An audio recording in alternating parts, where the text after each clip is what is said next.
are watching this, you are blessed. You are highly favored. You are loved. I don't care if you don't have no money. I don't care if you down and out. I don't care how many losses you took. If you are watching this, you still have hope. I don't care what them N-words around you saying. I don't care how many people downing you saying you ain't about nothing. I don't care what you done did in your life. When I say I don't care, I really don't care. You know why? Because number one, Jesus Christ still died for you. Whether you believe it or not, whether you care or not, he rose again. He died for you, took on all of your iniquities, all of your sins, took on all of your crap. The most perfect being, God himself, came here, lived with us, lived amongst us, was talked about, cheated, murdered. He died. He rose again. He conquered death. But before he rose again, he went down in hell, descended into hell, gathered all of those souls, witnessed to them, brought them up, left the Holy Spirit here for you to have, so that greater is he that is in you than he that is in the world. Now, whether you believe it or not, I'm not here to argue that with you, because it is what it is. Just know that there's hope for you. Don't you give up. Don't you give in. I'm sending love your way. I'm sending the love of Christ your way. The best love you could ever have. I'm sending peace your way. Be encouraged. The only people there's no hope for is the dead who are not saved. There's no hope for them. As long as you're alive and you here on this earth, you can always make all the necessary changes that you want to make to your life. You hear me? Now let's get straight into it. So Tank Davis had his media workout yesterday. He looked good per usual. Tank always looked good. Looked good, and old boy from, I was watching partially some of old boy from esports over there, and then also old boy from Fight Hype. They all was interviewing him, and they asked Tank about Ryan Garcia juicing and why does he feel that way. And he said, man, y'all see how that boy look? He, you know what I'm saying, that boy look like he juicing. You know, he said, and old boy said, from Fight Hype said, well, it could be that he just been drinking. And he said, yeah, he do be drinking. Tank said he was drunk when they had that run-in, I think it was either in Vegas or Miami, but he said when they had that run-in, he said Ryan Garcia was wasted then, you know. He also said that he's not looking past Hector, though he intends to get the victory. They asked him about Shakur Stevenson, Devin Haney, and all those, and all them folks. And he said, listen, you know, I've been doing what them boys been doing. I went to London and got my belt. So what, you know, basically in so many words, what he was saying was, it ain't nothing that Devin Haney, I guess, went and got his belt, because he said he been did it a few years back, you know. Well, I think he said when he was 21.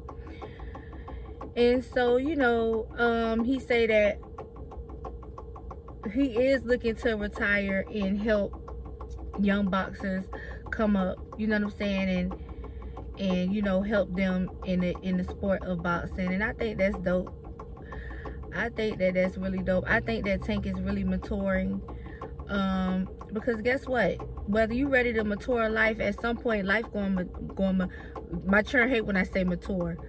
Life going to mature you, you know what I'm saying, whether you like it or not. And so I'm happy for Tank doing his thing.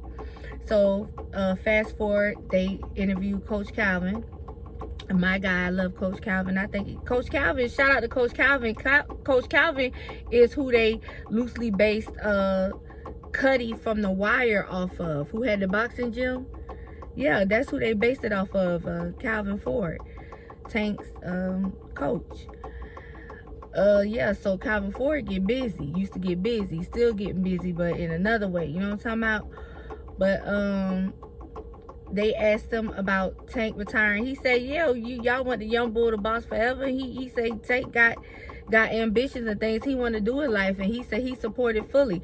But he said not until we get these other guys out the way. He said, because I got a whole hit list for these guys.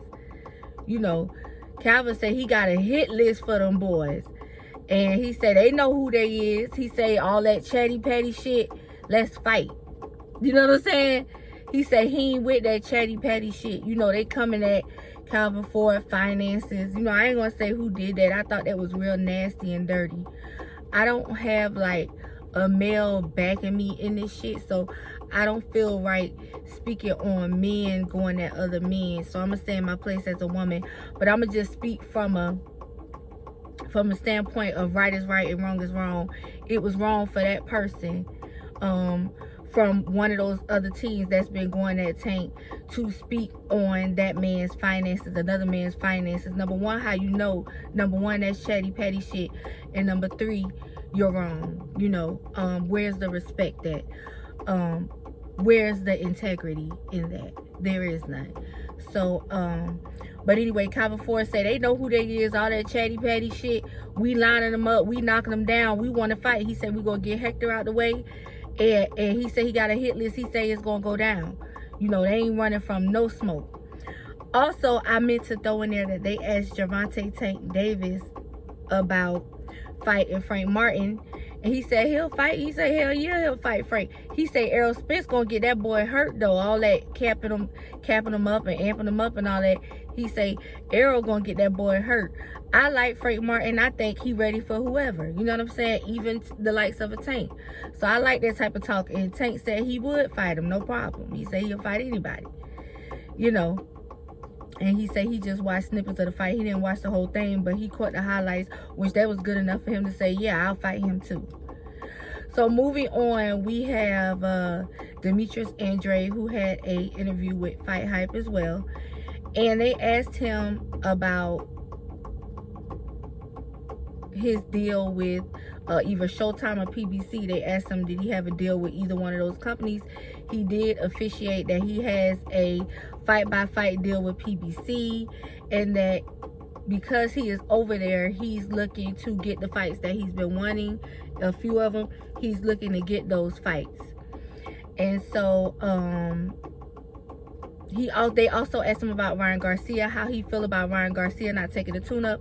He said, listen, he's not in his body. He don't know his day-to-day lifestyle to judge whether he's equipped or not to take or not to take a tune-up. But he did say something that made a lot of sense to me. He said that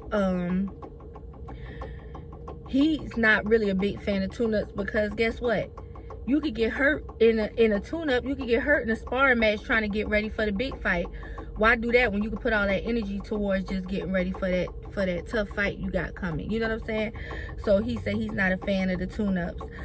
He also said he's not looking at old boy Damon Nicholson as a tune-up because nobody else wanted to fight him. He couldn't get the Triple G's. He said he couldn't get the Jamal Charlos. He couldn't get the Canelos and all of those type of stuff. So he not going down the person that is willing to fight him and call him a tune-up. I love Demetrius Andre. He is a Cabo Verdean. I'm part Cabo Verdean. As well as a plethora of other things. Shout out to Coach Malachi, my guy over there at New USA Today Media Boxing.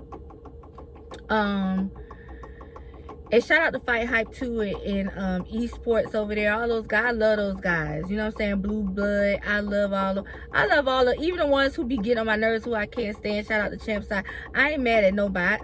I like everybody. Some people be rubbing me the wrong way, being personal in them people business. But I guess you gotta get your coin too, even if it make you look like a fool. You know what I'm saying? But anyway, yeah. Jamal Charlo and Demetrius Andre need each other. Both of their stars are fading a little bit, and if they were to come together and fight, it would really put them on the map and get them some shine and really just get some attention towards them, and just as far as getting some good notches under their belt. You know what I'm saying? Like, what am I trying to say? I'm not really, y'all know I'm not really good at verbally expressing myself. They need to come together and fight, so them fighting each other would make their record look better. How about that? That's what I'm trying to say. They need to come together and fight. Jamal needs to give in. I know he didn't. Demetrius Andrade, you know, they attempted to fight before. For some reason, he pulled out of the fight. But he's here now. He's ready to fight. I pray that they can make that fight happen because they need each other. Jamal Charlo had a fight in I don't know how long. You know what I'm saying? It would look so good on his record for him to fight Demetrius Andrade. Whether he win or lose, it'll shut the haters up. It shut people that's not even hating, people that's making sense about the shit as far as, you know, his record goes, you know, saying that he hasn't really fought anybody. It'll make him look good because this will definitely be somebody that'll just boost his record up. And the same for Demetrius Andrade. They have real beef. They've been going at it for years now, and it's only right that they come together and make each other great. You know what I'm saying? Sometimes your enemies can make you great, you know, in a plethora of ways. Yeah, so that's all I wanted to speak on today. I ain't got nothing else for y'all. God bless y'all. If I don't holler at y'all before the holidays, happy birthday to me. My birthday is Saturday. Happy birthday to my mother. Her birthday is Sunday. And Merry Christmas and a Happy New Year. God bless you guys. Peace.